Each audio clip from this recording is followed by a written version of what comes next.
Hey everyone, welcome back. It has been really fun to see what's happening with my channel. I don't get a lot of views. I'm not by any means claiming to be taking off in any viral sense. However, it's been really exciting to see the direct correlation between posting new videos and having people discover my Facebook group, which I have revitalized. It is called Enlightened Entrepreneurs Community, and you are more than welcome to come join us and check it out if you identify with being an enlightened freedom-seeking creative entrepreneur. That's who it's for, and that's who I'm for, and that's who I wish to call in with these videos, which leads us to today's topic, which is all about how do you get past the fear of failure and just start. We're funny, us people, okay? Because one of the hardest things that we encounter is figuring out how to start something. Now, maybe you're neurodivergent like me. I am autistic and ADHD. So that is actually a symptom of my condition, or so some people say.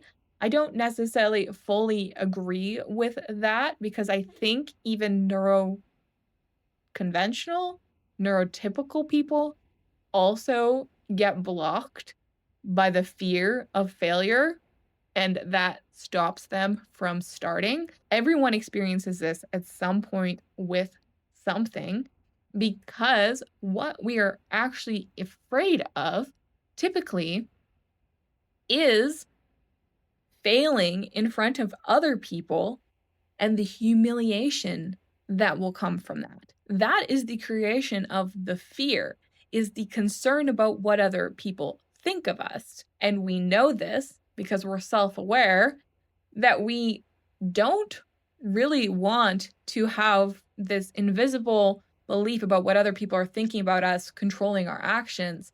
And yet, for whatever reason, knowing that it would be particularly embarrassing to do something, share with other people that you're doing it, and then not be successful at it, that tribal conditioning tends to create a massive block for a lot of people. Now, you can't start something, say, such as a YouTube channel like this, and expect there not to be learning curves and things you're going to have to actually experience to learn how to do them, because even if you were able to go to like university and study YouTube 101, you may have some greater information on how to do it in theory, but the physical experience of doing it in practice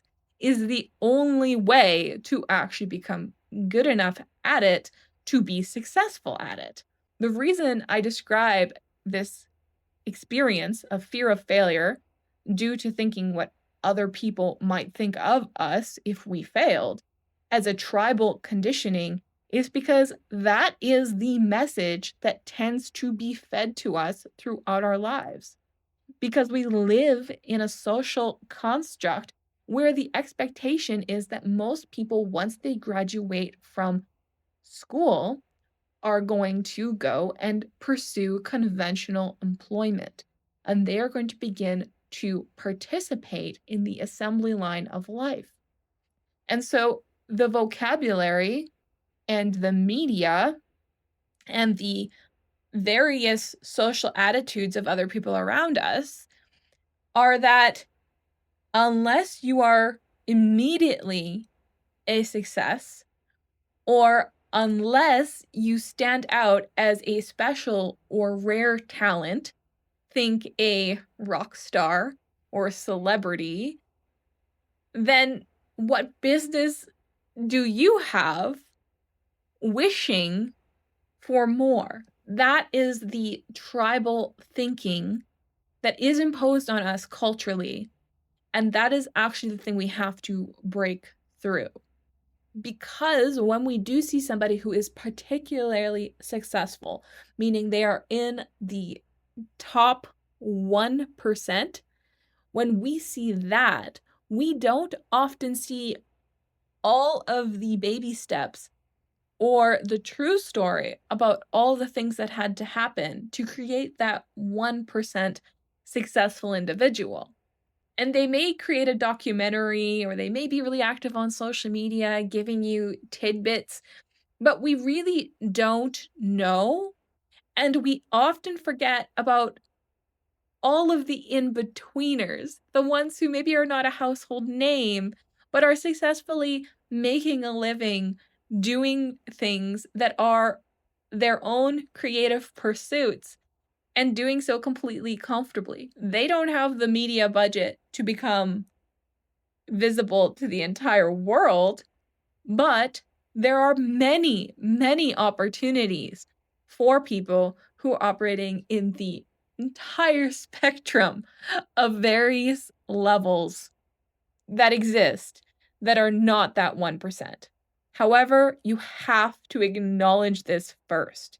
You have to realize that what you see in the world around you as examples of success, like the millionaire entrepreneur who blew up overnight, there are many people trying to get there, and they are just as equally valid in their success levels, whatever that is. And there's always the potential to expand what that looks like. But the thing that people who exist in this in between understand that is different than those who do not try is that you are a success also, no matter where you exist in that spectrum, because you are still part of a different 1% of people who are the people who are actually making attempts beyond their fear. You have to kind of understand life slightly differently than the way that life, how it should be, is presented to you. That's created this, basically, it's a form of indoctrination, okay? So I'm going to gently guide you through this because maybe I'm shaking the trees a bit and waking people up. But the reality is, the belief that you may hang on to that unless you are succeeding at an elite level, then there is no point in even trying. That belief was intentionally embedded in you to prevent you from taking the first steps to claim your freedom. Because all it takes is to just dip your toe outside of these lines that have been drawn about what the actual potential is for you in your life to know that there are millions of possibilities for how you go about this. And that it doesn't have to be, you're on the cover of Forbes or in the top 30 under 30 or on TV on some mainstream channel to be a success in this life. That there's many ways to be a quiet success or a success in your own bubble of reality. Like, if you can do creative things and support yourself fully and make your own schedule and live your life how you want to live your life, that is success. And it may not look like these different ideas of success that you have been told are what success is supposed to look like. But it is still the same experience if you learn to be comfortable with knowing that you are going to be in a constant development, that it's not going to be, I am this and now I'm that, but it's going to be, I am constantly becoming. And that's the part that is exciting. And that is the part that motivates and inspires me to continue. Not what it could potentially be or the model of what success looks like that has been fed to me. But I live, and this is my own kind of way of mentally handling this, and it's really served me well because I have not had a conventional job. It has always been me trying to pursue a grander vision while also appreciating the milestones of success that are constantly happening inside of my progress. When I first started my very first online business, I remember I was consistently making about $70 a day.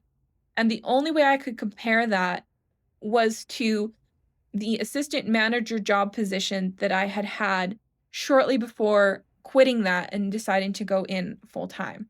So when I say I haven't had a conventional job, I was 22 years old and I had been hired to work at a shoe store as an assistant manager at a mall. And I was also doing part time freelance WordPress content writing. And I started to sell my content packages consistently enough. I was bringing in about $70 a day. And that was more than I was making at that job. So I told myself I can be comfortable doing this if I can maintain that standard. I had no experience running a business. I had no greater vision for what that business was going to eventually become. What I knew in that moment was if I treat this with some discipline and put one foot in front of the other every single day, optimistically, it's not going to get worse. It's going to be, this average of $70 a day, which is a great amount of income to start with. I can take my weekends off. I can control my own schedule. I'm contributing money into the family, and I'm not working at a shoe store. And I remember that. And now I think back to how naive, but also wise I was in just experiencing that and recognizing the massive potential to just begin was a very scary thing to start putting myself out there to get my first few clients, to begin to build that portfolio, to start to network and put myself out into the world beside that business. It was very scary, but I never overcame the fear. I just kind of settled into what I wanted being greater and more important to me than entertaining the fears that I had. Like, your vision has to be greater than your fear, and your motivations don't have to be super complex to begin with. I do think this idea that everybody needs to be some kind of grandiose visionary to be an entrepreneur is also another form of indoctrination, in the sense that that's really not how it happens for most of us. What typically happens is we have some success doing something we enjoy, and we either choose to pursue it and learn as we develop until we start to think bigger, more visionary type thoughts, or the fear's too much and it blocks us from pursuing it fully, and you end up with a hobby or a passion project or kind of a Jimmy rigged side income small business type thing that you are not even fully committed to. It's really the discipline and the commitment level that will eventually determine your success. But I've worked with enough beginners now to recognize that it's a rare trait in someone to just fully step into that and be okay with the fact that as they go and grow and do this over not just days, but months and years, the expectation for what success looks like has to be realistic to what milestones you can hit as you are growing up inside of this venture. So it's not, if I'm not tomorrow an overnight success, household name, being asked to be on the cover of magazines, that I am failing.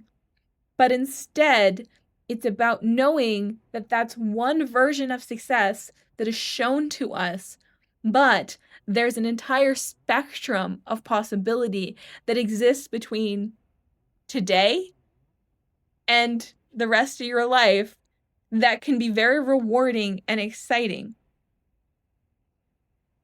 That's how I was able to do it. And that's where I was able to push through fear and just begin. And I don't suggest, if you're watching this video and you're sitting, you may be on your lunch break and you're thinking, that's it, today I'm going home and I'm going all in on my side business, my passion project. So I'm leaving my job. I'm gonna just storm out of here right now because some gal on the internet told me this. No, I don't suggest that. I think the safe way to transition is to push yourself to replace the income that you have coming in. Just motivate yourself enough to replace that income. That is the first step that I would suggest anybody starts with. That way, it's not a grandiose vision that you're definitely going to be failing at, especially if you haven't put in the time. Instead, it's just really realistic and reasonable, but motivating enough to keep you putting that one foot in front of the other and recognizing that what success looks like, if you're still basing it off of what you have been told success must look like for this 1% of elite successful people, then you're never going to be satisfied inside of that spectrum. But if you recognize the existence of that spectrum and realize that there's just all this growth and excitement and creative potential, and you actually allow yourself to be inspired by that, doing things that maybe seem hard right now, like making a YouTube video, publishing your first podcast episode, starting a new social media profile, setting up a small business, going to your first farmer's market with your creation and selling it at a table humbly. Like, all of those things are also milestones of success. They're outside of the regular and the conventional, and they will be hard and they will challenge you. I'm not saying it will necessarily become automatically easy, but the part about it that is hard is actually enjoying when it's tough. So you can train your mind to enjoy it by reframing what your expectations actually are. So thank you so much for watching this. I'd love to know if this hit home. If you feel more inspired or possibly I've discouraged you, tell me in the comments below. I would really appreciate more subscriptions. So if you've watched this and you see the potential in what I'm doing and the message I'm putting forward, your subscription means the world to me right now. And another thing you can do if you want to come and participate with other people who have similar energy as you do, as I do, who are enlightened, freedom-seeking, creative entrepreneurs, then I would welcome you to come and join my Facebook group. Thank you so much for watching until the end, and I will see you in the next video. Take care.